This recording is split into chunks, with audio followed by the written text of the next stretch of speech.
नमस्कार मित्रों, आप सभी का स्वागत है आपके अपने इस यूट्यूब चैनल सिन्हा क्लासेज पर। और उम्मीद करता हूँ, विश्वास करता हूँ कि आप सभी स्वस्थ हैं, सुरक्षित हैं। जैसे मैंने आप सभी से वादा किया था कि एक बहुत महत्वपूर्ण वीडियो लेक्चर लेकर मैं आप लोगों के सामने आऊँगा पॉलिटिकल साइंस से रिलेटेड। और मेरा विश्वास है कि आज का मेरा ये वीडियो ज़्यादा बड़ा नहीं होगा, 10 से 15 मिनट के बीच का होगा। तो मेरा ये वीडियो केवल स्टूडेंट्स के लिए नहीं बल्कि देश की आम जनता के लिए भी बहुत लाभदायी होगा। क्योंकि सामान्यतः लोग ऐसा सोचते हैं कि आखिर किसी सरकार का गठन कैसे होता है। आमतौर पर केंद्र सरकार का, आज का जो मेरा ये वीडियो है वो केंद्र सरकार पर, यूनियन गवर्नमेंट पर ज़्यादा फोकस्ड होगा।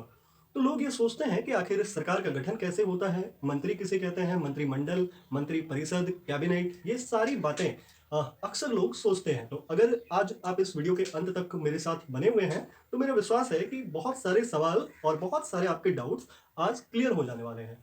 तो आइए बिना समय गंवाए स्टार्ट करते हैं। बस आपसे इतना कहूँगा कि अपनी सुनने की क्षमता को थोड़ा सा बढ़ाइए और अपने लर्निंग मोड को ऑन करिए, उसका पावर बटन दबाइए और फिर मज़े से इस वीडियो को सुनिए और देखिए। उम्मीद करता हूँ आपका साथ और आपका प्यार यूं ही बना रहेगा।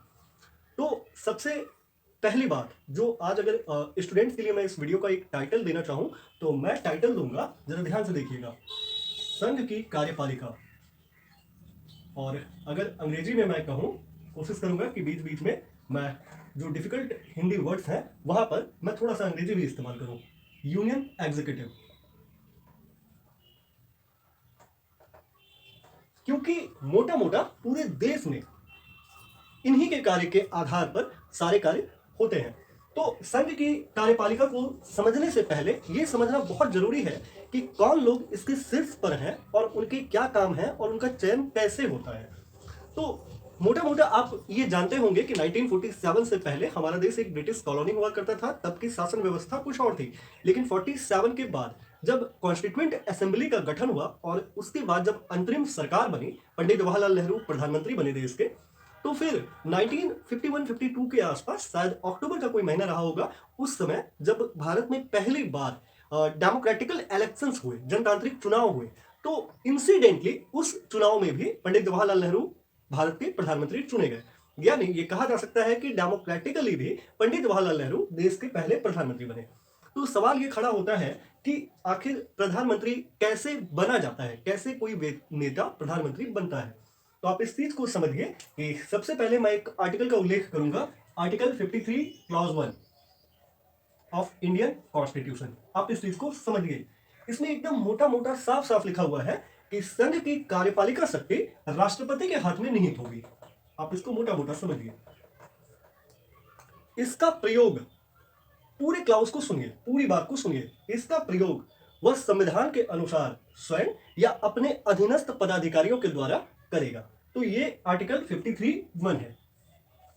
अब जब आप आगे बढ़ेंगे तो आर्टिकल 74 में पहुंचेंगे और आर्टिकल 74 साफ साफ ये कहता है कि राष्ट्रपति की सलाह के लिए एक मंत्री परिषद कार्य करेगी और उसमें प्रधानमंत्री नेतृत्व करेंगे उस मंत्री परिषद का। यानी उस मंत्री परिषद के मुखिया प्रधानमंत्री होंगे। यानी यहां प्राइम मिनिस्टर का उल्लेख हमें मिलता है।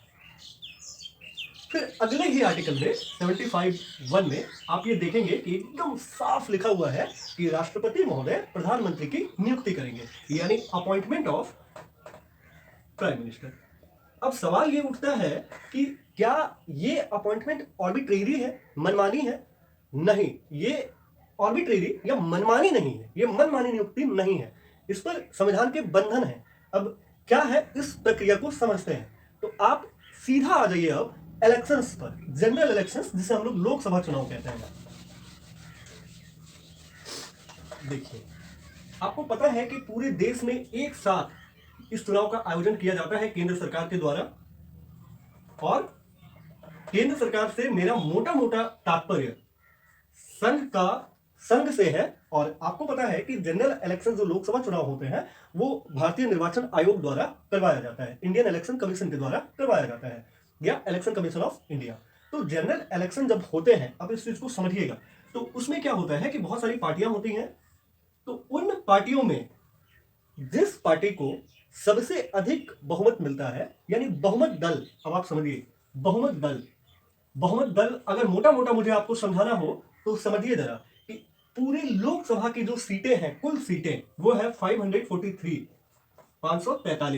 जिन पर की चुनाव आयोजित किया जाता है। अब यहां एक नंबर फिक्स कर दिया गया है, एक फिक्स नंबर है कि 272, यानी इसका आधा, आधे से एक अधिक, ये पूरा जितना है उसके आधे से एक अधिक, ये नंबर फिक्स कर दिया गया है। यानी जो पार्टी 272 सीट्स को टच कर लेगी या इतने सीट्स ले आएगी, उस पार्टी को बहुमत दल बोला जाएगा। सामान्यतः धारणा यह है कि राष्ट्रपति महोदय बहुमत दल के नेता को ही प्रधानमंत्री बनने का आमंत्रण देते हैं। देखिए बंधन को समझिए, जो बहुमत दल है उसके नेता को ही सामान्यतः प्रधानमंत्री बनने का न्योता राष्ट्रपति महोदय के द्वारा दिया जाता है और फिर वो शपथ लेते हैं और देश के प्रधानमंत्री बनते हैं। अब यहां एक विवेकाधीन शक्ति है राष्ट्रपति की, जो आपको इस वीडियो लेक्चर में जाननी चाहिए। वो ये है कि अगर किसी चुनाव में ऐसा हो जाए कि किसी भी दल को स्पष्ट बहुमत ना मिले, तो ऐसे समय में राष्ट्रपति महोदय के पास एक विवेकाधीन शक्ति है कि वो किसी भी दल के नेता को, जिसके बारे में लगता है कि वह दल सरकार चला सकती है, उसके नेता को देश का प्रधानमंत्री नियुक्त कर सकते हैं। बहरहाल वो एक अलग डिबेट है, इस समय मेरा फोकस यहां है, तो आप इस चीज को समझिए। तो अब जब बहुमत दल के नेता प्रधानमंत्री चुन लिए गए या उनकी नियुक्ति हो गई, तो अब आप समझिए कि उनकी सिफारिश पर ही, प्रधानमंत्री की सिफारिश पर ही, यानी इनकी सलाह पर ही मंत्रिपरिषद या काउंसिल ऑफ मिनिस्टर का गठन होता है। एकदम ध्यान से समझते जाइएगा।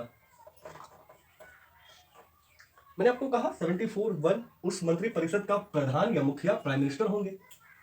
तो प्राइम मिनिस्टर ही कार्य का विभाजन करते हैं उस मंत्रिपरिषद में। लगभग उनकी ही राय होती है कि कौन व्यक्ति मंत्री होगा, कौन नहीं होगा।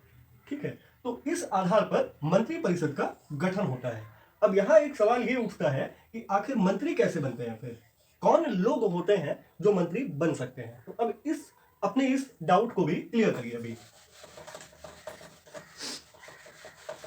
एकदम सामान्य सी अहर्ता है, एकदम सामान्य सी क्राइटेरिया है, उसको समझिए कि वही व्यक्ति मंत्री बन सकता है जो संसद के किसी सदन का सदस्य हो, जैसे लोकसभा या राज्यसभा। हायरार्की अगर मैं लिखूं तो राज्यसभा लोकसभा लिखना चाहिए, लेकिन मैंने यहां लिख दिया लोकसभा राज्यसभा। तो अगर कोई व्यक्ति इस सदन का, लोकसभा या राज्यसभा का सदस्य है, तो वो मंत्री बनने की पात्रता रखता है। लेकिन एक और विधान है कि अगर कोई व्यक्ति जो लोकसभा या राज्यसभा का सदस्य नहीं है और वो मंत्री बना दिया गया है, तो यह अनिवार्य है कि 6 महीने के अंदर, समझिए विदिन 6 मंथ्स, उस व्यक्ति को किसी न किसी सदन का सदस्य होना पड़ेगा, अन्यथा वह व्यक्ति मंत्री नहीं रह पाएगा। समझ पा रहे हैं? फिर जब कोई सांसद, आप ऐसे समझ लें। अब यहां एक सवाल उठता है कि क्या जो मंत्री होते हैं वो सांसद होते हैं? तो एब्सोल्युटली यस। अगर कोई व्यक्ति मंत्री है तो वो सांसद भी है, या फिर ये क्राइटेरिया, उसे 6 महीने के अंदर सांसद बनना पड़ेगा। फिर जब कोई सांसद मंत्री चुन लिया जाता है तो वो राष्ट्रपति महोदय के सामने शपथ लेता है अपने पद और अपनी गोपनीयता का। ठीक है, फिर मंत्रिपरिषद का गठन हो जाता है। आपको एक बार मैं याद दिला दूं डॉक्टर बी आर अम्बेडकर के शब्दों को, जो मैंने एक शॉर्ट में भी आपको बताया था कि भारत की जो सरकारीय प्रणाली है वो संसदीय प्रणाली है। मेरा उम्मीद है कि वीडियो विजिबल है, क्योंकि मैं अकेले करता हूं तो मुझे कैमरा को भी देखना होता है कभी कभी कि किसी तरह की कोई डिस्टरबेंस ना आए वीडियो बनाते समय। तो मैंने आपको एक बार बताया था कि भारत की जो सरकारीय प्रणाली है वो संसदीय प्रणाली है। संसदीय प्रणाली का एकदम सीधा सा मतलब है कि यहां सरकार के प्रमुख प्रधानमंत्री होते हैं। इसका मतलब जो भारत का राष्ट्रपति है वो औपचारिक प्रधान है, वो मात्र एक नॉमिनल हेड है, और वास्तविक जो कार्यकारी शक्तियां हैं वो प्रधानमंत्री के हाथ में है, पीएम के हाथ में है। ये अलग बात है कि उनकी पद, उनकी गरिमा एक अलग चीज है, वो हमारे राष्ट्र के प्रथम व्यक्ति होते हैं, ये भी बिल्कुल सही है। तो अब यहां पर सवाल ये है कि मंत्रिपरिषद का जब गठन हो जाता है तो फिर कैबिनेट किसे कहते हैं, और मंत्री क्या एक ही प्रकार के होते हैं या अलग अलग भी होते हैं?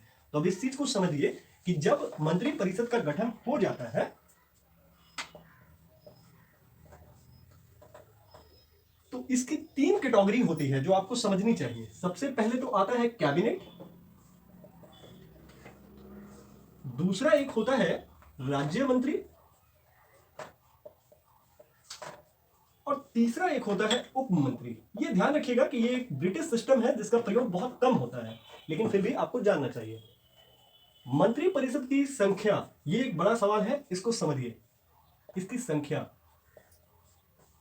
तो साल 1991 में एक संशोधन हुआ, 91st अमेंडमेंट साल 2003 में संविधान में ये जोड़ा गया कि लोकसभा की जो मंत्री परिषद होगी, जो काउंसिल ऑफ मिनिस्टर होगी, उसकी सदस्यों की संख्या लोकसभा के कुल सदस्यों की संख्या का 15% से अधिक नहीं हो सकती, यानी 15% से अधिक नहीं हो सकती। फिर भी ये बहुत बड़ा नंबर हो जाता है अपने आप में।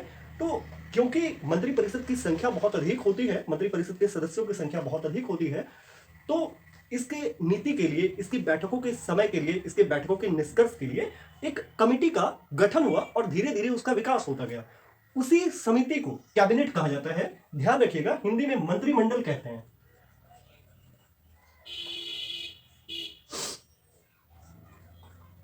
अब इस चीज को समझिए कि ये कितने पावरफुल होते हैं। मंत्रिमंडल और प्रधानमंत्री की सलाह लगभग बाध्य है राष्ट्रपति पर। अगर राष्ट्रपति उनकी सलाह को मना करता है, नामंजूर करता है, तो यह समझा जाता है कि राष्ट्रपति ने संविधान का उल्लंघन किया है और फिर उन पर महाभियोग, इंपीचमेंट लाया जा सकता है। मंत्रिमंडल या कैबिनेट की जो बैठक होती है, उसमें राज्य मंत्री या उप मंत्री को तब तक आने की अनुमति नहीं है जब तक कि कैबिनेट यानी मंत्रिमंडल या प्रधानमंत्री को ऐसा ना लगे कि राज्य मंत्री या उप मंत्री का होना अनिवार्य है। तो कैबिनेट एक पावरफुल विभाग है, मंत्रिमंडल, और इनकी सलाह पर ही राष्ट्रपति महोदय कार्य करते हैं। या आप यूं समझें कि राष्ट्रपति के नाम से कैबिनेट, मंत्रिमंडल और प्रधानमंत्री ही सारा कार्य करते हैं।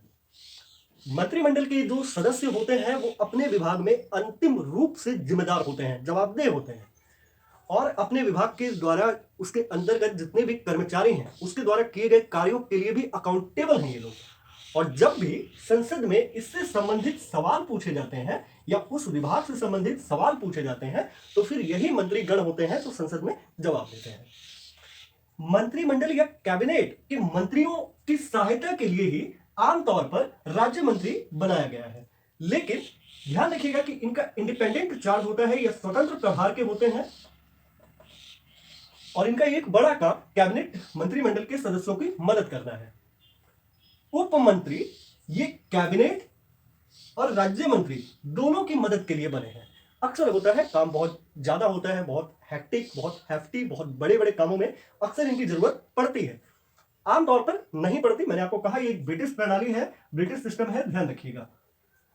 तो 3 कैटेगरी के मंत्री होते हैं, cabinet ministers, state ministers, deputy ministers. ध्यान रखिएगा, पूरा का पूरा मंत्रिमंडल एक सामूहिक तौर पर काम करता है, यानी एक टीम वर्क की तरह ये लोग काम करते हैं, जैसा कि भारतीय संविधान में व्यवस्था है, और बहुत अच्छी व्यवस्था है। भले ही यह ब्रिटिश प्रणाली है, लेकिन बहुत अच्छी व्यवस्था है कि टीम वर्क से काम करने से क्या होता है कि सबकी रजामंदी होती है और कोई भी ऐसी चीजें नहीं हो पाती या ऐसी नीति नहीं बन पाती जिससे कि डिक्टेटरशिप या तानाशाही जैसी कोई बात आए। आमतौर पर मंत्रिमंडल में बहुत प्रयास किया जाता है कि कोई भी नीति सर्वसम्मति से बने, सबके कंसेंट से बने, लेकिन अगर कंसेंट नहीं बन पाई तो फिर बात बहुमत पर आती है, बहुमत के आधार पर फैसला लिया जाता है। अब सवाल यह है कि मंत्रिमंडल का टूटना, तो क्योंकि ये मैंने आपको बताया संविधान के अनुसार ये सामूहिक रूप से एज अ टीम काम करती है पूरे देश में, तो जब भी अविश्वास प्रस्ताव लाया जाता है, नो कॉन्फिडेंस मोशन आपने सुना होगा, तो वो किसी एक खास मंत्री के विरुद्ध नहीं लाया जाता बल्कि पूरे मंत्रिमंडल के विरुद्ध लाया जाता है, क्योंकि ये लोकसभा के प्रति उत्तरदायी होते हैं। इस बात को समझिए। मैंने आपको कहा ना, संसद में जब कोई उस विभाग से सवाल पूछा जाता है तो इसके ही वो मिनिस्टर्स होते हैं जो वहां जवाब देते हैं। फिर ऑपोजिशन का भी बहुत बड़ा रोल है, क्योंकि वो बहस करती है, वो प्रश्न उठाती है, और विपक्ष का अपना एक बहुत बड़ा महत्व है। मैं आपको बताऊं कि जो दूसरा जो दल होता है जनरल इलेक्शन में, जब बहुमत दल के बाद वाला जो दल होता है, उसके नेता को नेता प्रतिपक्ष कहा जाता है। कई राजनीतिक विद्वानों ने उसे तो दूसरे प्रधानमंत्री का भी दर्जा दिया है। तो ये पूरा का पूरा मंत्रिपरिषद है, मंत्रिमंडल है, और प्राइम मिनिस्टर का एक बहुत ऊंचा ओहदा होता है मंत्रिपरिषद के अंदर, क्योंकि मैंने आपको बताया कि उनकी सलाह पर ही कार्यों का विभाजन होता है, किसको मंत्री बनाना है, या फिर कार्य में परिवर्तन भी किया जा सकता है। जैसे कोई अगर कपड़ा मंत्री है तो उसे शिक्षा मंत्री बनाया जा सकता है, कोई शिक्षा मंत्री है तो उसे रक्षा मंत्री बनाया जा सकता है। ये सब आमतौर पर प्रधानमंत्री की सलाह पर ही होता है। और इस तरह के डिसीजंस पीएमओ में लिए जाते हैं। आपने नाम सुना होगा, मेरे ख्याल से नई दिल्ली में है ये, प्राइम मिनिस्टर्स ऑफिस, हिंदी में कहूं तो प्रधानमंत्री कार्यालय। पंडित जवाहरलाल नेहरू के समय इसका स्थान उतना ऊंचा नहीं था, लेकिन फिर बाद में लाल बहादुर शास्त्री के समय इसका स्थान थोड़ा ऊंचा हुआ, और फिर इंदिरा जी के समय तो बहुत ऊपर गया। उनका व्यक्तित्व, उनकी पर्सनालिटी बहुत जबरदस्त थी, तो फिर पीएमओ का बहुत ऊंचा स्थान हुआ। हालांकि जो गठबंधन की सरकार होती है, साझा सरकार जिसे कहते हैं हम लोग, जब स्पष्ट बहुमत ना मिल पाने के कारण कई पार्टियां जब एक साथ हो जाती हैं या एक साथ चुनाव लड़ती हैं, तो जब साझा गठबंधन की सरकार होती है तब इससे थोड़ा सा प्रभाव पड़ा है पीएमओ पर। लेकिन बाद बाकी ये कहा जा सकता है कि पीएमओ एक बहुत ऊंचा स्थान रखता है। प्रधानमंत्री कार्यालय बहुत सारे कार्य हैं, एक बहुत छोटा सा कार्य मैंने बताया, क्योंकि एक छोटे से वीडियो में पीएमओ की चर्चा करना ऑलमोस्ट इम्पॉसिबल है। प्रयास करूंगा कि एक अगले वीडियो में पीएमओ की जानकारी जरूर दे सकूं आपको। फिर आमतौर पर यह देखा जाता है कि जो मंत्रिमंडल होता है वो एक टीम की तरह काम करता है, प्रधानमंत्री का कोऑर्डिनेशन उनके साथ बना होता है। लेकिन कई बार यह भी देखा गया है कि मंत्रिमंडल को इग्नोर किया गया है या फिर उन्हें नजरअंदाज किया गया है। जैसे अगर मैं आपको बताऊं कि तो जब इंदिरा जी की सरकार थी तो आपने सुना होगा, एक बुक है the life of Indira Nehru Gandhi, Katharine Frank ने लिखा है। वो बुक बहुत जबरदस्त बुक है, आपको भी पढ़नी चाहिए अगर आप राजनीतिक शास्त्र में और कांग्रेस के कार्यकाल में, पहले के कार्यकाल में रुचि रखते हैं। तो उसमें लिखा हुआ है कि मतलब उनकी एक अलग ही टोली बन गई थी इंदिरा जी की। उसमें बहुत सारे लोग थे, जैसे सिद्धार्थ शंकर रे, है ना, बहुत सारे लोग थे, पीएन हक्सर। तो इस तरह के लोगों के साथ एक उन्होंने टोली बना ली थी और उनके आधार पे ही काम होते थे। लेकिन ये एक्सेप्शन है, अपवाद है। मंत्रिमंडल का बहुत बड़ा रोल है, कैबिनेट का बहुत बड़ा रोल है देश की शासन व्यवस्था में। तो ये पूरा का पूरा संघ की कार्यपालिका है। राष्ट्रपति की ताकत, प्रधानमंत्री की ताकत संघ के अंदर है ये पूरा। और जिस प्रकार संघ की कार्यपालिका होती है, ठीक उसी प्रकार भारत में राज्यों की कार्यपालिका होती है, स्टेट एग्जीक्यूटिव होते हैं।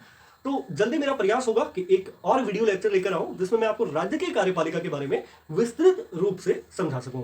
स्वस्थ रहें, सुरक्षित रहें। उम्मीद करूंगा कि मेरा ये वीडियो आप सबके लिए लाभदायी जरूर होगा। जल्दी मिलूंगा। जय हिंद।